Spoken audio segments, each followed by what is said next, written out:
Hey guys, welcome to the HVAC Diaries.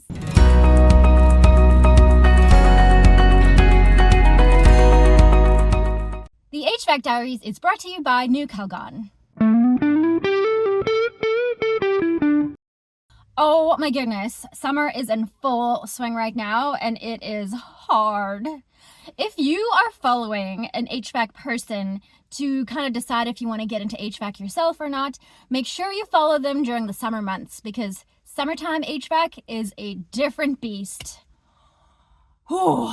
My big story from last week, I really glanced over it really quickly, and I'm going to do the same with my big story this week.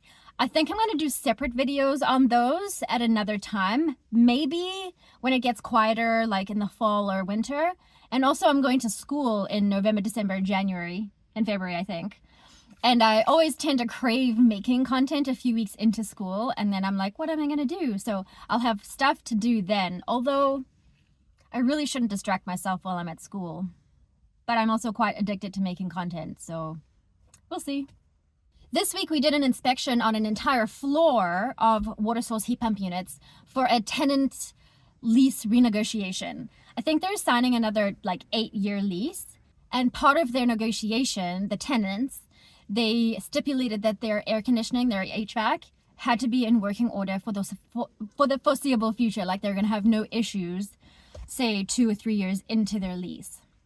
So unfortunately, 6 out of 8 units are still R22 refrigerant, so we're looking at replacing those pretty much right away. And we found 2 problems, current problems on 2 different units there. One unit was locked out on CO alarm, which is condensate overflow. All right, so we got a flasher. We're gonna use our little test pen over there and count how many cycles.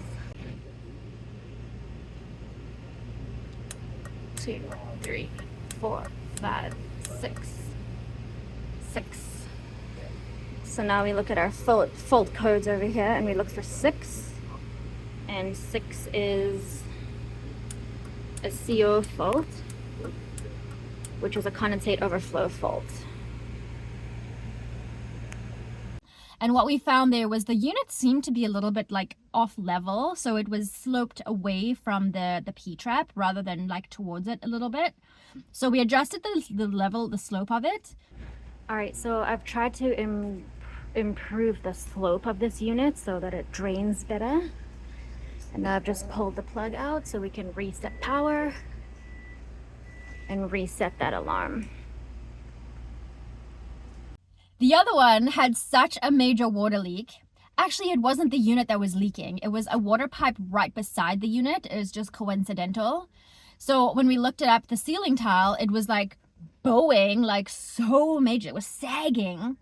And so the maintenance guy there, he's like, well, I'm just going to take that ceiling tile out and replace it right away before somebody complains about it. So Trevor's like, just take a look at it. There might be a puddle on top of the ceiling tile. So if you take it out, it's just going to pour everywhere. So the guy's like, good point. So he takes his bunch of keys. He takes one of his keys and he just punctures it through the ceiling tile. You guys, it started raining.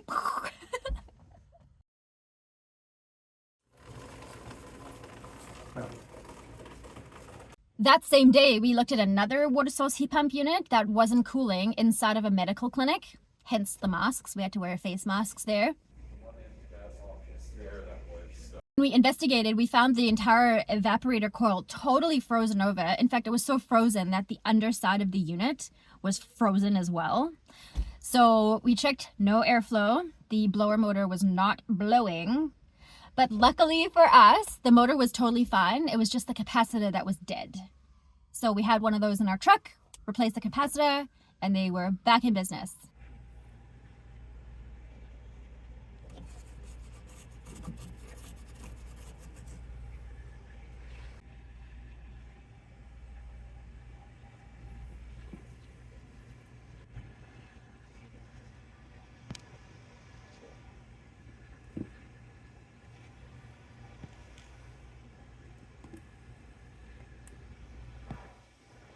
Thank you.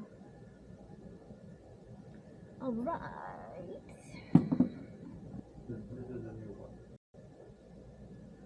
All right, should we test her?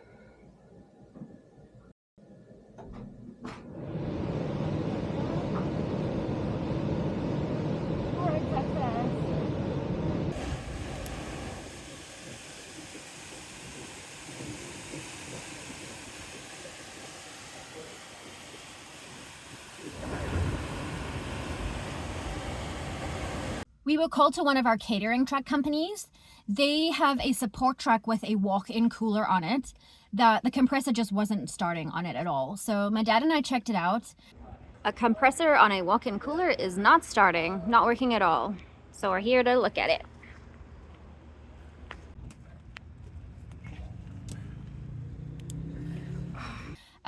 Poked around and stuff. We checked the start capacitor, that was okay. And then we found the relay was, like the potential relay was burnt in it. Yeah, there's a bunch of burnt ones in there actually. The black one is burnt, the red one as well. Oh yeah, it's burnt. Yeah, I think that's plug it. So I replaced the potential relay.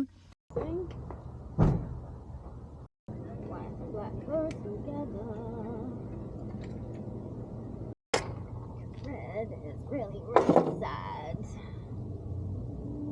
But I don't have a sideways one, so... No, you'll have to just put one on the front. Straight one. Make sure it goes all the way through.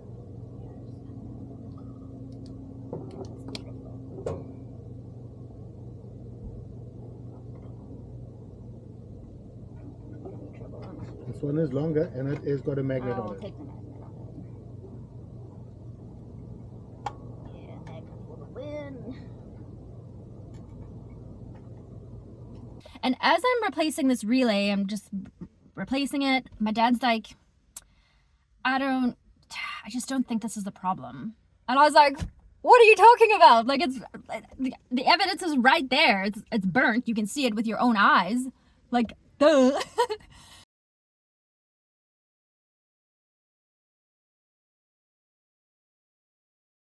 And he's like, yeah, I know, but I don't know, I have a feeling. So we put everything back together. We flip the breaker to get it started, and we pull locked rotor amps immediately. Trips the breaker, we're done. So unfortunately, we have a seized compressor. We called around to get a replacement, and sometimes it's so much cheaper, which is crazy. It's cheaper to buy the whole condensing unit with the fan and the coil and everything, rather than just replacing the compressor itself. So that's what they decided to do. The catering truck owners, whatever, they're like, yeah, we'll just replace the whole thing, so we're starting fresh. So we're not down a motor in like 6 months or a year or whatever. Okay, cool. So we called around to get a new one, and unfortunately, it's a 5-week wait. So these guys are like, well, that really sucks. Can you check into like expedited shipping, because we really need this truck to be working? So we're like, yeah. So we call them, and they are going to charge us $750 to courier this condensing unit from, I don't even know where it's coming from. I could make up a place, but I have no idea where it's coming from. So, I mean, the unit is pretty heavy. It's about this big. It's about this big, and it's pretty heavy. So I understand the large charge. So we'll call the customer up, and we're like, it's going to cost you $750 to get this thing in, like, within a week. And they're like, yeah, man, that's a lot of money. So, okay, we'll wait the 5 weeks. Within the hour, they called us back, and they're like, you know what? We have to rent a truck, and renting a truck for 5 weeks is way more expensive than paying for this courier charge. So fly it in. So hopefully we'll get to do that early next week and get them taken care of. We were called to this little restaurant where they were complaining about their no cooling as well. So we go onto their roof, and when we arrived, we found the unit just chugging along.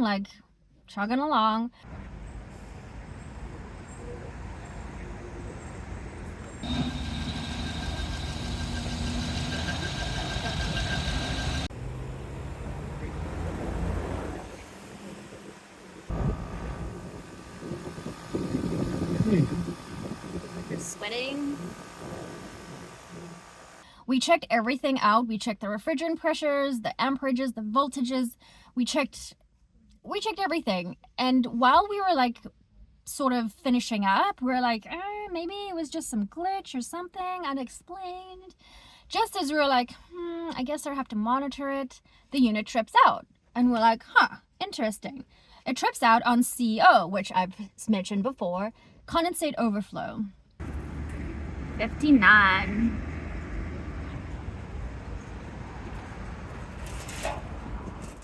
Is condensate drain plugged.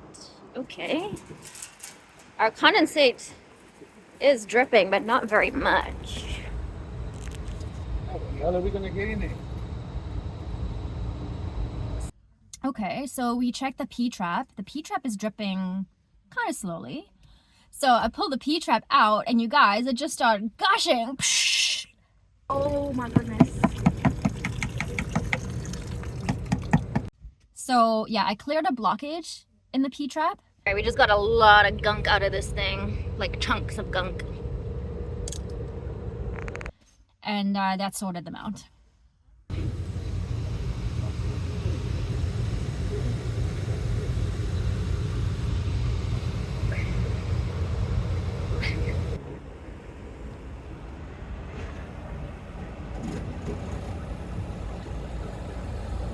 We checked out this walk-in freezer.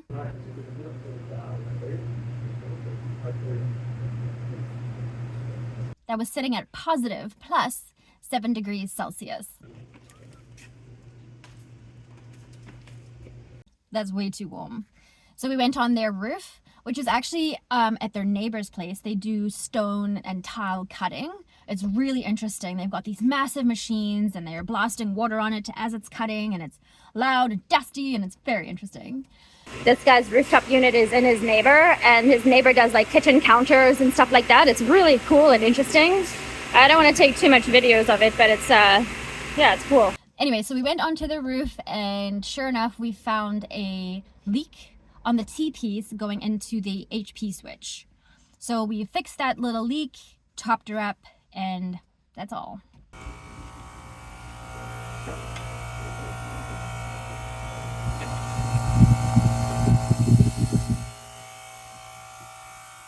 Oh my goodness.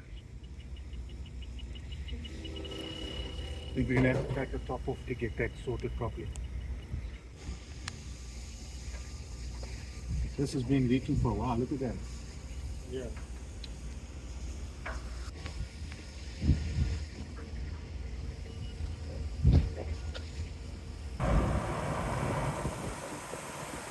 However, when we opened up the panel there, we found a hornet's nest. Oh, these little wasps are just like hanging out there. I'm like, maybe they're dead. But Dad's like, I just saw one move. I'm like, no. They were flying in and out, in and out, in and out the whole time we were there. It's like, Are they dead now, or is that? I don't know. It looks like they're sleeping. I don't want to poke the bear until we're done. I don't think wasps sleep. They look pretty dead though. These wasps are flying in and out and in and out. But none of them got us. We were called to our cardboard factory. They have, they've got 4 rooftop units serving like their office area where people working at desks and stuff like that. We replaced the 2 larger units 3 years ago now, maybe. And they've got these 2 other units that are so old and in such poor condition. And we've quoted to replace those many, many, many years. And every year they're like, oh yeah, next year we're going to budget for it. Okay. Oh yeah, no, next year we're going to do it. So they called us, and those units were down. Well, actually just one of them was down. So on the way there, we're taking bets about like what we're going to find. Are we going to find the unit completely dead? What are we going to find? But luckily for them, we just found a busted V-belt. So we found the evaporator coil is all frozen up, just like the other one, the water source heat pump unit. If there's no airflow, there's ice buildup. So we replaced the V-belt, and the ice actually melted pretty quickly.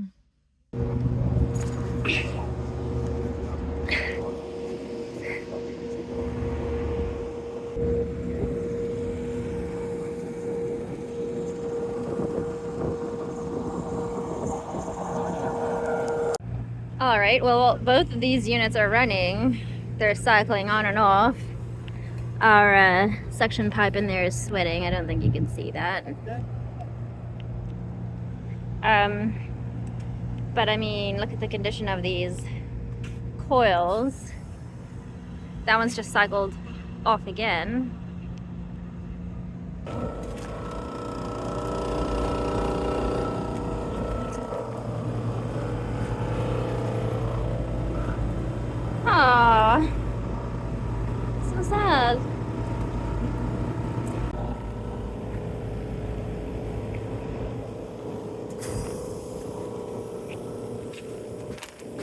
You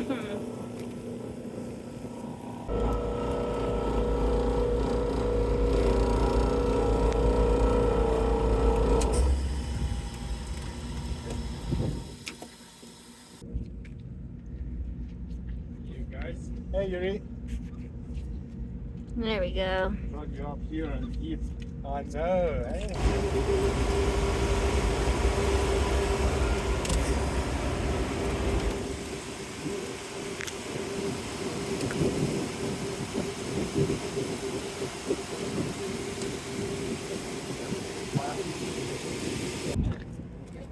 Crazy. All right, we are melting really fast. Look at all those chunks coming off. Ice, icy, icy.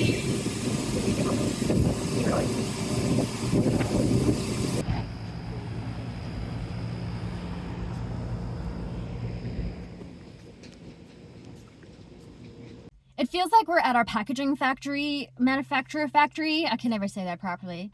But it feels like we're there pretty much every week. This week they called us because one of their machines, their printing machines, it's got this UV coating section of this massive machine. It's just one section. It's got a chiller.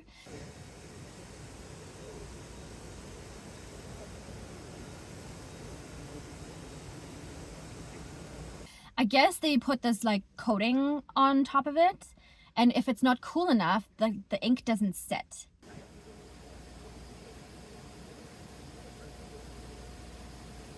So apparently they had an issue with one of their ink rollers last week, and so the guy changed it, but they inadvertently lost a bunch of water and they didn't realize it. So this chiller for this coating machine, it was overheating. And so we take a look at the little panel there and we're like, okay, well, let's check the level of the tank. And the guy's like, yeah, I checked it. However, he checked it on this little like dial thing, which we've actually determined doesn't work. So when I opened up the tank on the top, I was like, oh my gosh, this thing's like really low.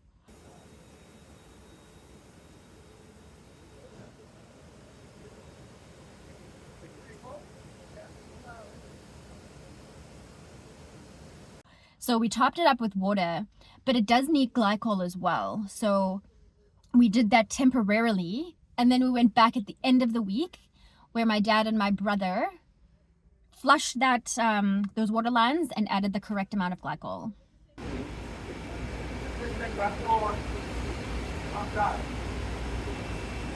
We also went to this little like lunch cafe in an office building. They have an ice machine that stopped making ice. The water was still running, but it just wasn't getting cool.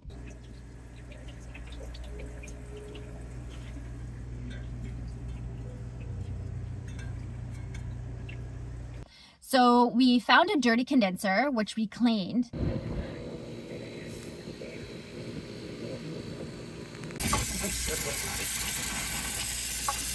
But then we also went inside and we found a burnt relay.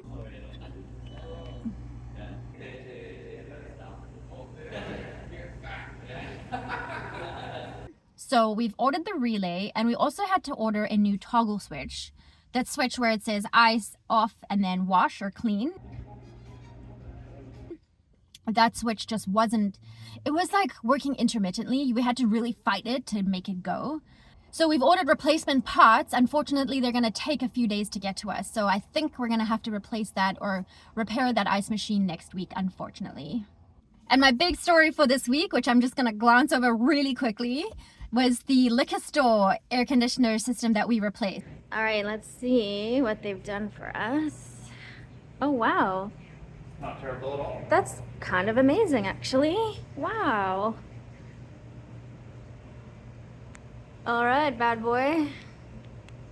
We replaced the indoor air handler and the condensing unit on the roof in one day, and it was such a tough job. Whoa, that took it out of me. But I'm gonna save that for another video separately. But here's some footage from that.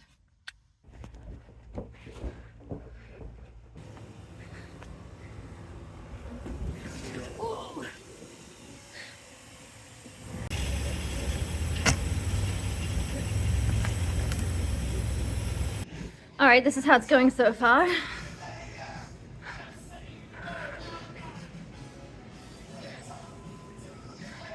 Another progress report. That was a challenge. All right, great success so far. Gotta get the new one up next.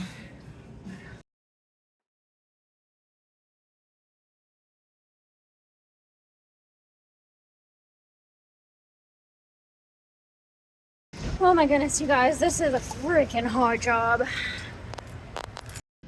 Okay, we keep walking around in front, and the girls upstairs just showed me this secret passageway that gets me right up into the old spaghetti factory, home of spaghetti. Oh, it saves me a whole bunch of time walking out the front.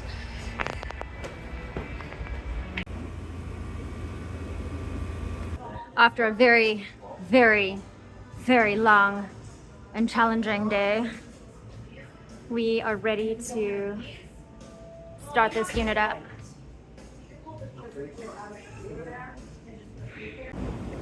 All right.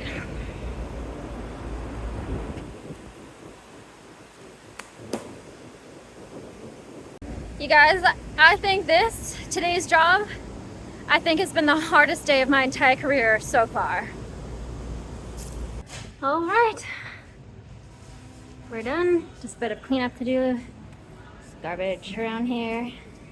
And then we're out of here. Well guys, that's all the adventures I have for you this week. My phone is about to overheat, so I'm gonna get out of here real quick. I'm gonna call this vlog done. Thanks for coming. Thanks for being here. See you next week. Bye! The HVAC diaries are brought to you.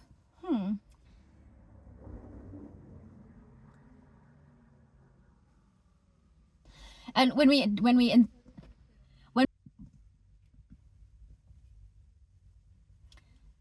the other one, actually, one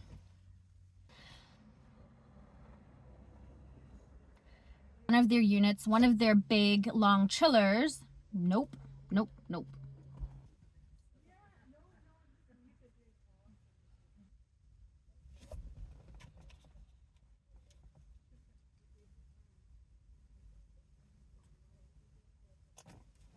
Oh, whoops.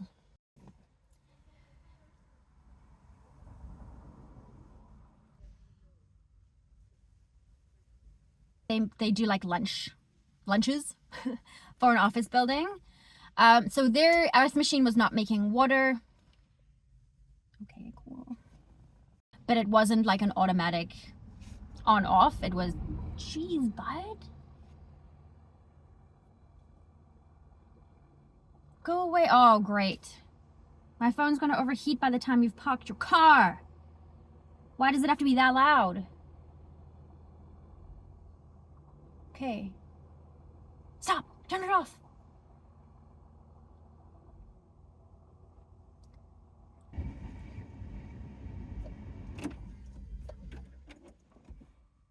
Well, guys. Just let us work, damn it.